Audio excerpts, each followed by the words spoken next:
Mike, Joe, thank you so much for taking a little bit of time here and joining us on InConversation to catch up a little bit about your experience at MBA CREF 2026 in San Diego. Yeah, Andy, thanks for having us. I'm just glad you invited me back after the CREF-C recap. It's been a couple of weeks. I thought you were dodging me. No, we got to give the people what they want. That was a big hit on socials, and we wanted to, wanted to bring you back on and lend some perspective. But Joe, I'm excited for you to join us here too, kind of round out a little bit of the conversation and get your take on things as well. Andy, it's an honor. I'm pumped. Well, let's jump into it, guys. So, look, NBA CREF 2026, sunny San Diego. The weather was a little bit questionable, I think, while you were down there. Overall sentiment, Mike, what were your takeaways from the conference? It was great. It's really easy for me to say that right now because I'm looking out the window and there's like 3 feet of snow, and I'd much rather be in sunny San Diego. But in all seriousness, it was really good. The momentum continued from CREF-C and NMHC, and it was interesting to see how things evolved, where conversations went from conceptual to reality, and MBA historically is an originators conference, and the originators are equally as excited and happy as all the different folks we talked to at NMHC and CREF-C. So it was really great. That's awesome. Joe, what was your take? Yeah, I would say tired bullishness, right? So bullish on the economic and commercial opportunity, personally tired across the board, I would say. I mean, people talked about how attendance was a little bit down. I didn't really feel that because we were so booked up with meetings all day, every day, and then going out at night to the parties and different things. So, but there surely was, I mean, people were going to bed a lot earlier than usual. I think people are starting to get a little bit fatigued from the CREF-C, NMHC, MBA lineup. So when they change the schedule, I think it's next year or the year after, I think people will be happy. But again, on the business side, everyone was active. Pipelines are full. So kind of like cautious bullishness. I don't know if that's an oxymoron or not. No, I think it makes sense. I think it's optimism, some bullishness there. I think people are going to have to pace themselves a little bit. We're only in February here, so they've got to kind of, you still got a long conference cycle ahead of everybody. So hopefully folks have some more in the engines that they can keep on leaning into that bullishness with. But to that point, right, just kind of thinking about who was actually there. What we've been hearing is kind of this, I think for the last, 2 years, is this push of private credit, right? Kind of stepping in, banks pulling back a little bit. What was y'all's take, in terms of who actually showed up to this thing? Was it more banks? Was it more private credit? Who was there? It was well-rounded. I want to say that there was representation on the origination side from everybody.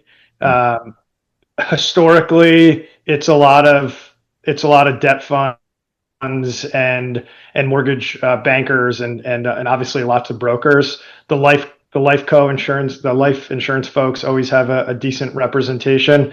But we had meetings with all different flavors of lenders, and we saw all of them across the board, right? There were bridge guys there. There were balance sheet banks there. There were debt funds. There were some private office lenders. The life insurance guys still had their little sections. I'd say a little bit of everything. I'd say, and this may just be a function of, being in the seat at Situs as opposed to some other places where I've been in the past, but we did get to speak with, obviously, the big CMBS originators, some of the regional and larger banks and the large balance sheet banks. But we did get to meet with a lot of, I'd say, smaller lenders, right? Debt funds, and some of them that have been around for a long time and some that have sprouted up in the last 6 months to a year.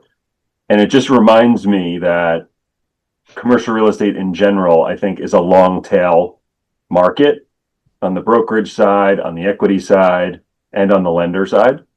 So while, the KKRs and the Apollos and the Bank of Americas and Wells will do their massive amount of volume, there's just so much activity and business to be had in that middle and lower end of the market. And, those guys that are doing those loans need all the same kind of work and effort and networking that all the big guys need. So it was really interesting and educational to meet with some of those folks who are, we just lend in California from 2 to 20 million, and they're as busy as ever, right? And we had a few of those different stories throughout the week. So it just a kind of a new experience for me to meet with a lot of those kind of lenders. I love it. So a pretty even swath of folks and type of organizations there. I don't know. To me, my head goes like healthy ecosystem, right? You've got big players, the big sharks that are out there, and you've got smaller individuals kind of working the reef. I like that concept of it. But I guess the question that naturally pops up in my head is more players in the space. How do folks start to differentiate themselves, right? I imagine there's a limited amount of opportunity that's out there. How do folks kind of carve out their area? Yeah, I think that group that Joe was talking about, everybody seems to have their niche, right? Like Joe and I have talked about this a few times over the past couple of months. CMA puts out a list of those bridge debt fund lenders every year. And I'm guessing here, but maybe 5 years ago, that list had 25 names on it. And this year, when it came out in December, January, whenever it came out, I want to say it was close to 300, definitely in the twos. And you would think, like, how are they all gonna eat? And from some of the folks that we spoke to, it seems like they found their sometimes very specific niche. Right? We talked to a lender that in the healthcare space, they lend not only memory care, but like memory care, which is a very nuanced part of the healthcare lending space, is their niche, and they're happy there. We met a guy, and I know, Joe, you and I spoke about this, kind of like looking into the future of where we may be 15, 20 years from now. We spoke to this guy that and there's several of them that kind of set up these funds as lifestyle businesses. They've been in the space 25, 30 years, and they found this one little niche that keeps them busy. It's making some money, but they're not working 60 hours a week. And I think there's a lot of players out there that just found that comfort space, and they don't need to be gigantic, right? Like, they don't need to be Blackstone and KKR. They're happy where they are. And I think that ecosystem is working. And to your point, Andy, it is crowded for sure, right? And I think especially on the higher side of the market, in CMBS land and SASB land, and in the large debt fund space, I mean, I think the deals are being bid very aggressively, not to the point of, poor underwriting, but just pricing is, and you've seen it in spreads. Pricing is very competitive, and as a kind of a slight outsider looking in, that's good, right? Competition is good. More players in the market is good. The real question, I think, now that, we think that interest rates are not coming down significantly anytime soon, there seems to be an acceptance in the market that the cost of capital is what it is now. And maybe it comes down a little bit. Maybe Warsh, the new guy, does one or two cuts, but that doesn't really make much difference on the 10-year. It does make a difference in floating rate land for SOFR. So anyway, the point is there needs to be a reasonable excess spread generated when you buy a property. And that spread has to be on top of, call it a 4.2 or a 4.00% 10-year treasury. And that's, to me, again, it's not higher for longer. It's like normal for longer. It's higher than it was for the last 10 years for longer. And with all of that being said, on the debt side, the risk-adjusted returns look really nice, which is why there's so much capital flowing into that space. The equity side, I think, is still a little bit of a question mark, right? There's always demand for, primo, multifamily, industrial, things like that. For the rest of the market, transaction volume is still not back where we'd love it to be. And, maturing mortgages and the wall of maturities, there's a wall of maturities every year. Spoiler alert. I remember writing research about the wall of maturities in 2016 and 2017. But that will always provide some level of volume for originators, but you still need the acquisition volume, the buying and the selling of buildings to create, enough. So it's kind of a debt-driven market at this point. We'd love to see the equity kind of ramp up again. That makes sense. I think what's interesting to me is with the, maybe to your point of normal for longer, right? The settling of interest rate, it takes that as an equation, a factor out of the equation a bit. I imagine forces folks to really think about strategy more so, right? What is that differentiation? What is the specialization? How are they thinking about their credit boxes, their equity plays? and bringing those things together and taking a more kind of proactive strategic approach versus saying, look, let's see what the market does and let's respond to that. So I'm excited to see what comes of that this year. And one of the things I'm curious about, right, you guys hustle at these things, right? You're in panels, you're running around and doing meetings, you're at happy hours, you're at parties afterwards, right? Every moment of your day is kind of packed out. I'm curious, Mike, and I want to start with you on this, is between the panels, between the happy hours and every moment in between, what were some of the big themes that you were hearing from folks? Where are people's heads kind of going? Yeah, so this one will definitely be a continuation of what you and I discussed about CREF. Mm-hmm. However, it changed slightly, and that's AI, right? Like AI, and that, I know that's so generic. You could interview someone after a conference for the last 5 years and ask what was one of the themes, and they're going to say AI. But how it was discussed this time felt a little bit more real. Where at CREF, people were just mentioning AI, talking about using AI, and very generic discussions. Where at MBA, it was a little more into the weeds, where people were asking a lot of questions about what we're doing, what we're seeing in the market. We were talking about how different groups were using AI rather than just the firm using AI, which is a broad stroke comment. There's one really unique conversation that I had. I met with a guy. He's a broker, and he was telling me he's not a tech guy by any means. No, like didn't even play video games growing up. And with some of the new Claude enhancements recently, he was able to build himself an AI bot that checks and responds to his emails. And it did a couple other things. I don't remember exactly what he said, but it said it made him personally felt like he's 200% more efficient as a contributor in the broker space. And I think that's where people are going to win with AI, is solving little problems. Makes sense. So going from kind of big picture AI is a nebulous concept into specificity and practicality in application. Do you think that is a factor of kind of a different audience that was at MBA versus CREF, or do you think it's just even a month later, there's just more realization and kind of more formalized thinking about AI in the space? I would say, and I'm kind of I've never been an AI maximalist kind of guy. I've always been a little bit contrarian or skeptical, but what we're seeing in the last, I don't know what it is, month or so, especially with all this Anthropic, Claude, co-work stuff all over social media, all over LinkedIn, Twitter, etc. And it does seem like, every day you're seeing an actual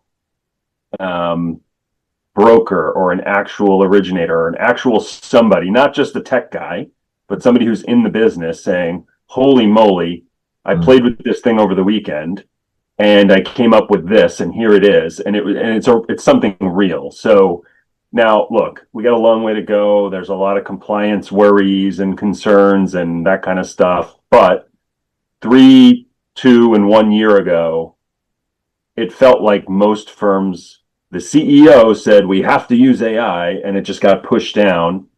And that turned into, co-pilot licenses and other things, but it really didn't get picked up in a lot of places. I think you're now seeing it from the other angle, is that people are at home reading this stuff and saying, oh man, I got to try this. And they're actually seeing that this stuff can actually kind of help them in the day-to-day basis. I think that's the only way. Unless you have some extremely draconian top-down measures, which a few firms are doing, but not many, you're going to need a groundswell to get it to start, really taking form. Curiosity and accessibility, right? Those two factors coming together and leading to a little bit of magic on that. It'll be interesting to see how this progresses, right? I'd love to resync up coming off of some of those conferences mid-year and see what does 3 months later, mean for AI in the marketplace and the adoption there. I'm curious about CRE CLOs. I know that's something that has been hot, was hot at CREF, and I know that's something we are seeing a lot more people come to us for, whether it's supporting the underwriting, whether it's supporting the actual securitization or the ongoing management of that. I know we're getting flooded with a lot of those requests, or at least conversations. Mike, what did you hear from the CRE CLO perspective at MBA CREF? Yeah, we had a couple of unique conversations in that space. Unique in a way that we were talking to folks that we typically wouldn't talk to about CRE CLOs, right? Like we know who the common players are. We've been working with them for years. We had some conversations with some lenders that were either embarking on their first ever CRE CLO, or folks asking us for advice about how and what they should do if they were to, say, take 25 or 30 loans off their balance sheet and securitize them. Obviously, we like shameless plug. We have a service for that, but it was interesting to see the types of lenders that were kind of having those conversations, and they weren't the typical, the usual suspects that we've seen in years past.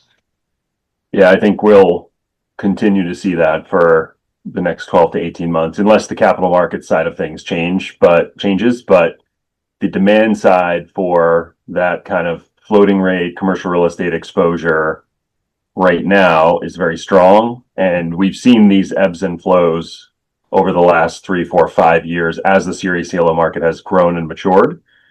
It does seem to be taking a slightly different tone, I'd say, in the last 12 months or so, which is something to the effect of CRE CLOs might be the biggest asset class in another couple of years, right? As the conduit side of the market continues to slow, like unfortunately and sadly, as a CMBS guy since I was 16 years old, you do see that conduit as a percentage of the market share slowly shrinking over time.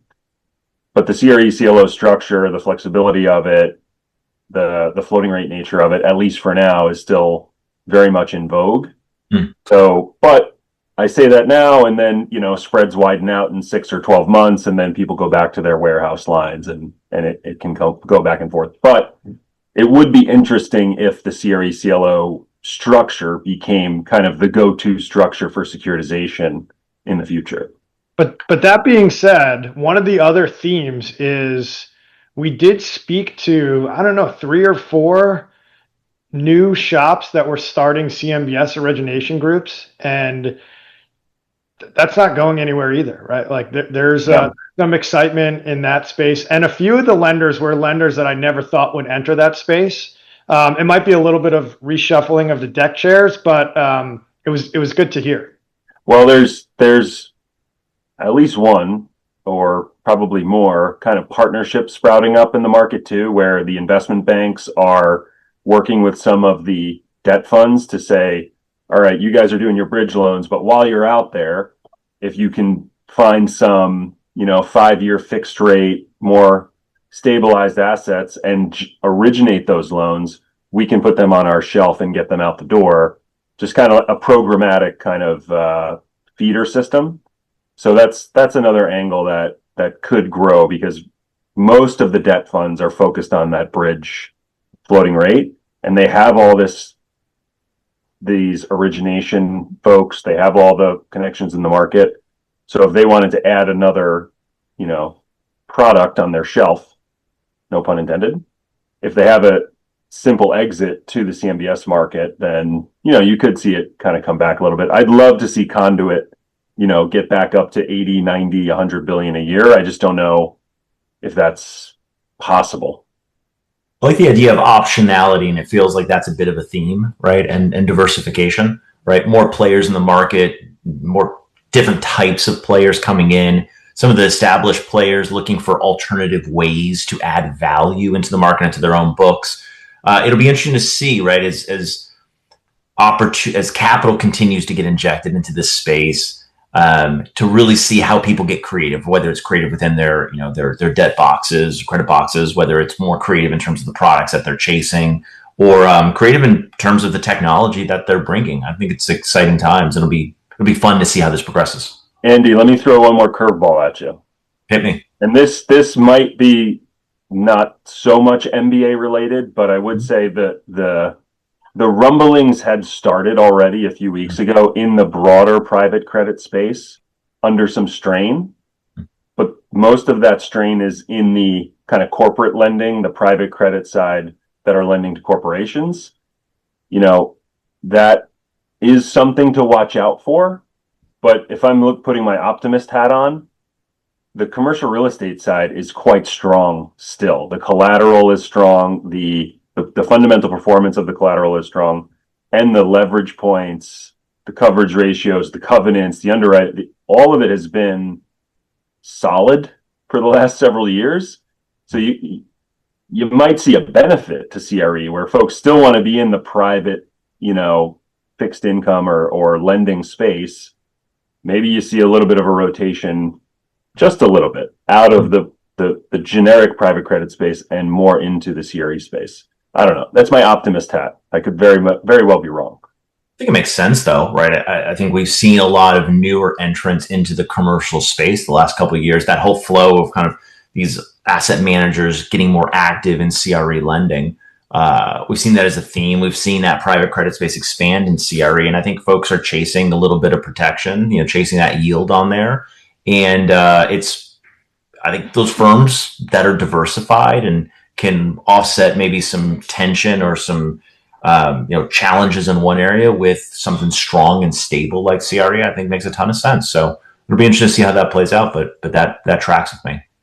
I want to end our time here today with, kind of what single word that kind of sums up your experience at MBA CREF. I know, Mike, you did it for CREF C, and I think the word was opportunity. Joe, let's start with you. What's your kind of word that sums up your experience at MBA? And then Mike, I'll turn to you to wrap us. Well, one word. One word. Again. One word. All right. Pipeline. How about that? Pipeline, strong, start your engines, decisive, optimistic. Those are a lot of one words. I like it. But pipeline being the core, I think that's strong. Yeah. Okay, I get that. Good. Mike, what's yours? I'm going to cheat here, and I'm going to go with 3 words I'll let it because slide. Joe said rev your engine, and it immediately made me think about the fact that I watched the movie F1 on the plane ride back from MBA. You did. I was watching it over your shoulder, by the way. Great movie. The theme makes sense because we were talking in January at CREF C about people kind of getting ready and prepping. And at MBA, we saw through conversations that it's actually happening. So my 3 words are warm the tires. Like, these guys are out on the track already and they're getting deals done and they're busy and they're active. And the optimism from CREF C in January is now coming to fruition. And it just makes me really excited about what the rest of 2026 is going to look like. I love that. First of all, great movie, right? F1 was awesome. It was awesome. I missed it in theaters and I wish I would have seen it then. But I love that idea of warm the tires. We have seen for the last year a lot of capital sitting on the sidelines, ready to go. It's great to see some of these firms staying active, getting deals done. And look, if that volume comes back, you want those warm tires to be able to accelerate, into those turns and come out of there, leading the pack. So good stuff. Well, Mike, Joe, appreciate the time, appreciate the perspective, and look forward to chatting again here soon in the future. Always a pleasure, Andy. Always a pleasure. Thanks, y'all. Appreciate it. Have a nice day.